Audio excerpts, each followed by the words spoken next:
But the reality is that action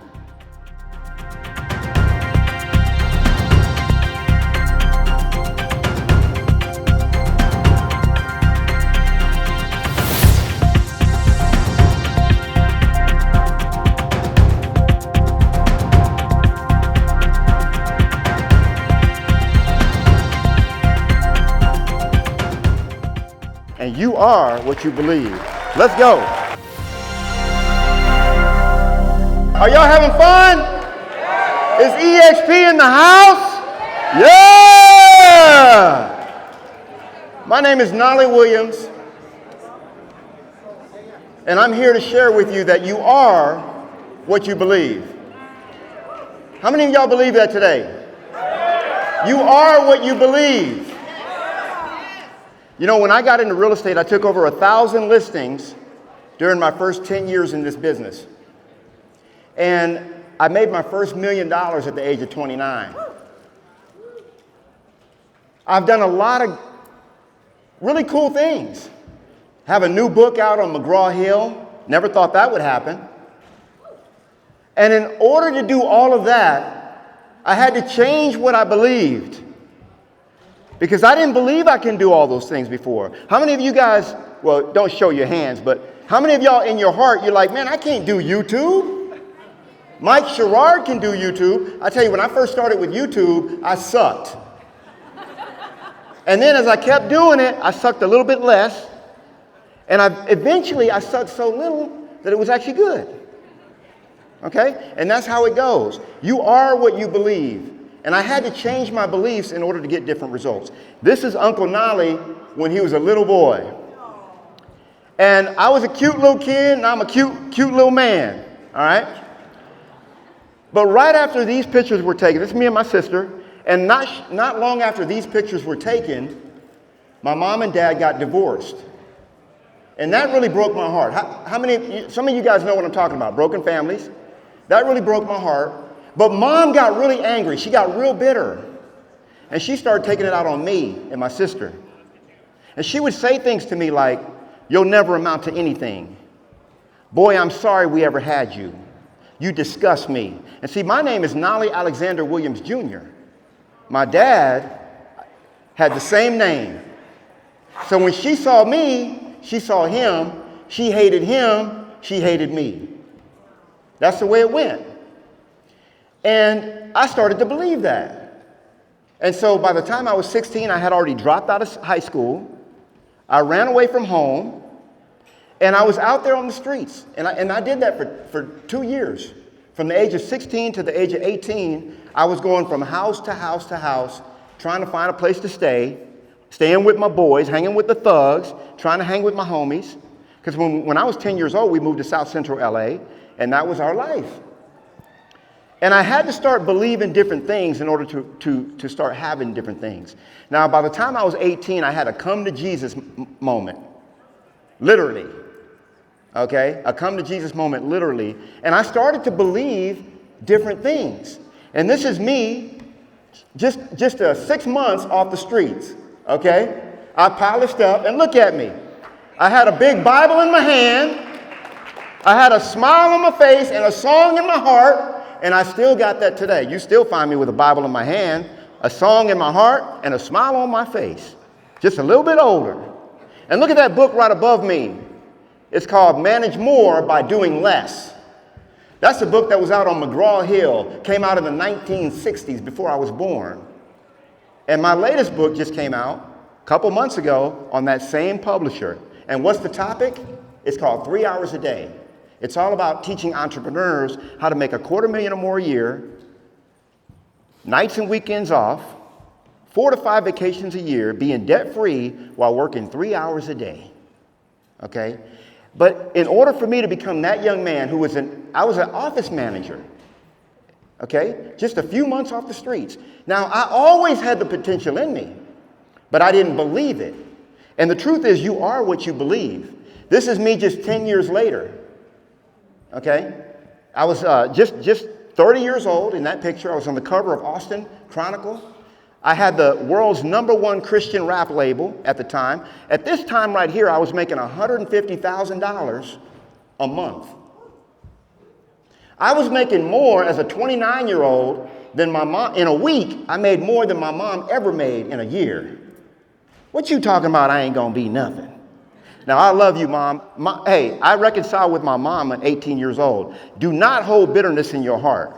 There's no place for that. Always forgive, okay? Because you are what you believe. Now, you don't have to look very far to know what people believe. It shows up in everything that you do. It shows up in your mannerisms. It shows up in your way, your speech, your way of talking. It shows up it shows up in your brand. Does it not? Yes. And the truth is, if you want to start having different things, see, here's the thing. We go to these conferences, and I love these conferences. How many of y'all love these conferences? Oh, yeah. I love it because we learn so many good things, but then we go home, and we sometimes don't implement. We don't take action. But the reality is that action is a result of habits. And habits are a result of what you believe. If you start to change what you believe, you start to change your habits, and you start to change everything. You start to change everything you have. I know many of you have done the same thing. Now, what happened to my slides? Okay, here we go.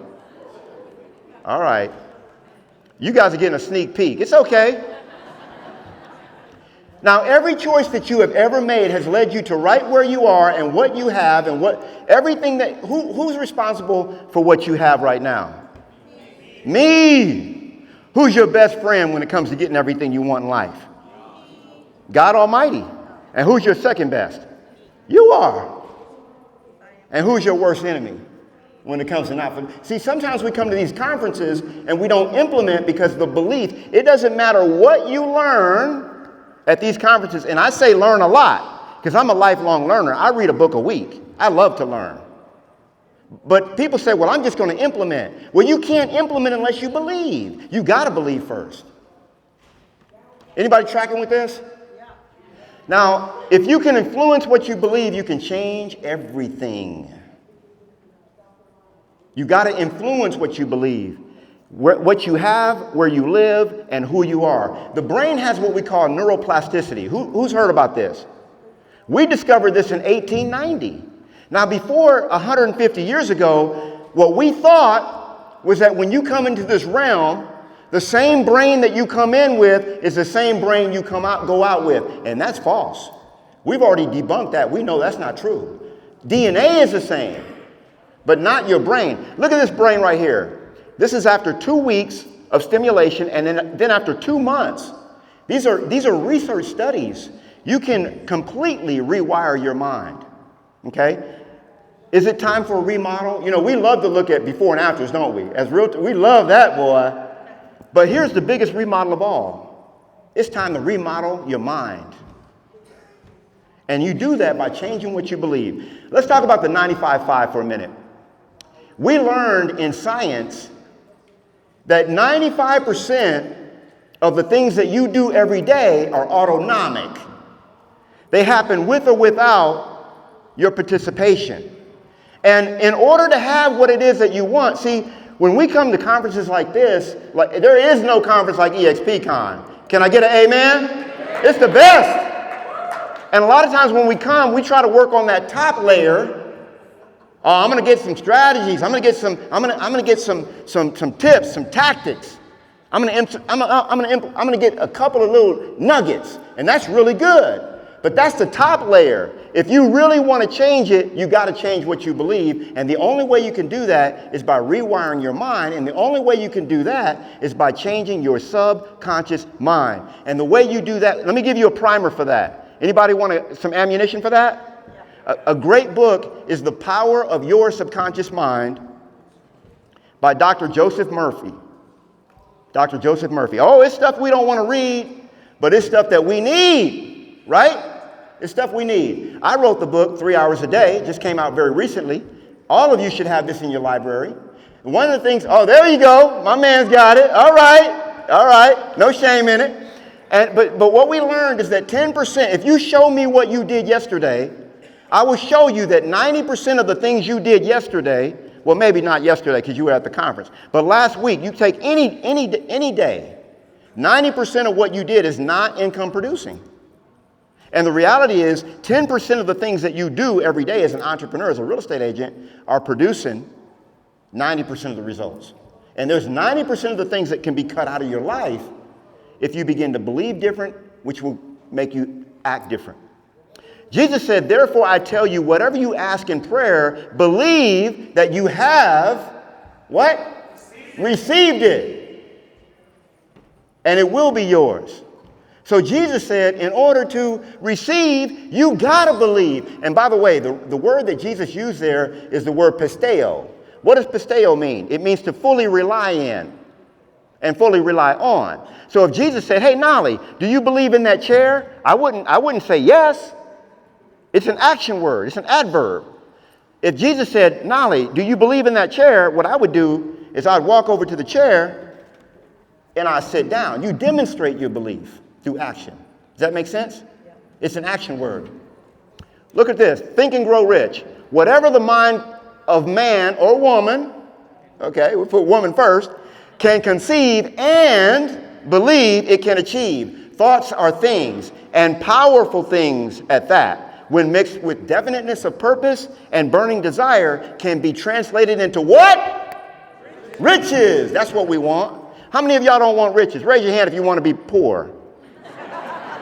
I tried broke. I didn't like it. I like rich. And so what did he say? Well, hold on a second. What did he say? He said, in order to what? In order to achieve it, you have to believe it. And Earl Nightingale says, you become what you think about most of the time. We've got to change it at the subconscious level, and then all the tips, the tricks, the strategies, and the tactics that we're learning are actually this time going to take root and be able to be implemented because you are what you believe. I'm Knolly Williams. I appreciate your time, and you are what you believe. Let's go.